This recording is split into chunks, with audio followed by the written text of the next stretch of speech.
Je suis libre! Mais libre de quoi? Parlons-en. La liberté, c'est une notion qui s'est construite petit à petit, pendant des siècles. Il y a d'abord eu la liberté de penser, j'ai le droit de penser ce que je veux. Alors ça paraît un peu fou, mais il y a une époque, t'allais en prison si tu pensais pas les bonnes choses. Il y a la liberté de croire, je peux croire ce que je veux sans aller en prison. Et ça, c'est pas encore acquis partout sur la planète. Puis aussi la liberté de culte, je peux célébrer ce que je veux comme je veux. Oui, c'est venu après la liberté de croire. Oui, en un sens, c'est logique. La liberté, elle peut exister seulement s'il existe aussi une contrainte. Par exemple, je peux me déplacer parce que j'ai des jambes et il y a un sol sur lequel je peux m'appuyer. Prenez un astronaute qui flotte dans l'espace. Eh ben, il est libre. Il est absolument libre, mais il n'a pas un sol sur lequel il peut s'appuyer, donc sa liberté ne lui permet pas de se déplacer. Il lui faut un mur qui va le contraindre, mais contre lequel il peut s'appuyer pour se déplacer. Pour exercer une liberté, il faut une contrainte. La liberté, elle s'exerce. Ça ne veut pas dire qu'on fait de l'exercice, ça veut dire qu'on la pratique, la liberté. À partir du moment où je prends une décision dans la liberté, j'ai un peu moins de liberté. Par exemple, si je choisis de travailler à 100% pour un employeur, je ne peux pas travailler pour 4 autres employeurs à 100% en même temps, c'est pas possible. Ou si j'ai décidé de faire un enfant, je ne peux pas choisir de plus en avoir après, il est là, il est là. Donc la liberté, elle se définit à quelque part par le choix. Même si je choisis de faire toujours la même chose, par exemple, je peux prier quand je veux, où je veux, mais au moment où je prie, je ne peux pas faire autre chose en même temps. Enfin, je peux, mais je ne peux pas faire n'importe quoi en même temps. J'ai qu'une seule tête. La liberté, il se pourrait bien qu'elle soit un peu plus petite que ce qu'on croit. Par exemple, il y a des études qui ont été faites aux États-Unis sur les résultats des élections. Ils ont donné les listes, les photos des candidats d'élection à des enfants, et puis ils ont demandé aux enfants de voter, et souvent les enfants, ils ont voté pour les bonnes personnes. La liberté, il se pourrait bien qu'elle soit plus petite qu'on croit. Alors on parle de déterminisme. Quand on parle de déterminisme, c'est le contraire de la liberté. Ça veut dire des choses qu'on ne peut pas choisir, on n'a pas de liberté. Il y a par exemple le déterminisme biologique. Si j'ai pas d'aile, je peux pas voler. Si j'ai pas des seins, je peux pas allaiter un enfant. Et par exemple, le déterminisme sociologique. Si j'ai appris le français quand j'étais petit, je le parle à l'âge adulte.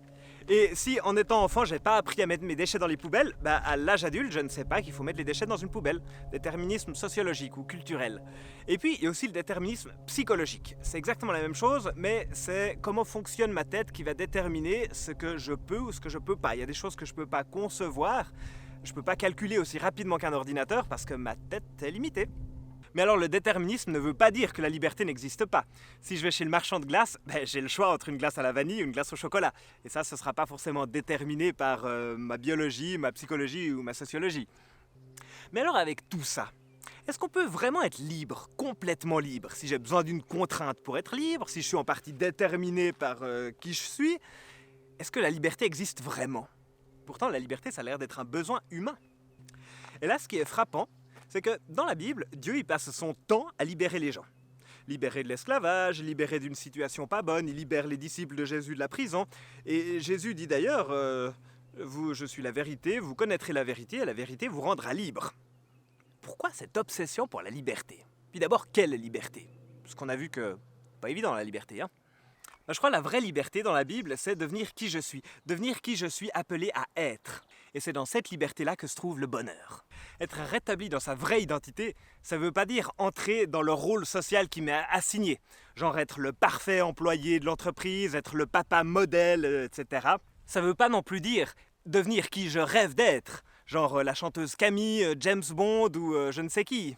Ça veut dire devenir qui je suis vraiment. En choisissant de remettre ma vie à Dieu, je choisis la contrainte à partir de laquelle je vais pouvoir exercer ma liberté et être vraiment libre. Alors c'est une belle contrainte que celle d'aimer, et c'est un choix que je peux refaire à chaque instant. Et c'est pas déterminé, c'est au plus intime de mon cœur que ça se passe. Jésus nous offre une vraie liberté.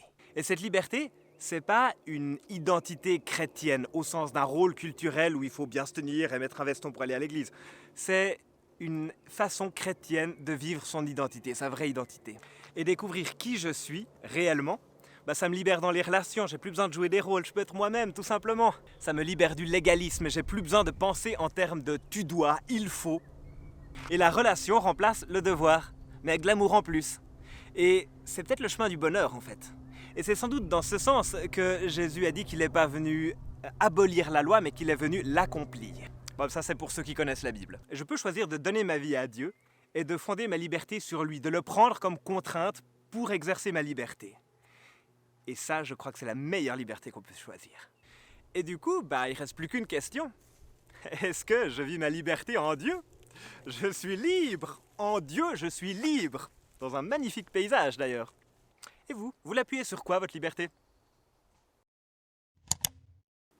Je suis libre! Je suis libre! Alors, c'était la méditation chrétienne du lundi. Alors, si ça vous a plu, comme d'habitude, vous pouvez partager cette vidéo, mettre un like, un commentaire, tout ce que vous voulez, regarder les autres. Et nous, on se retrouve un de ces prochains lundis pour une prochaine vidéo. À bientôt!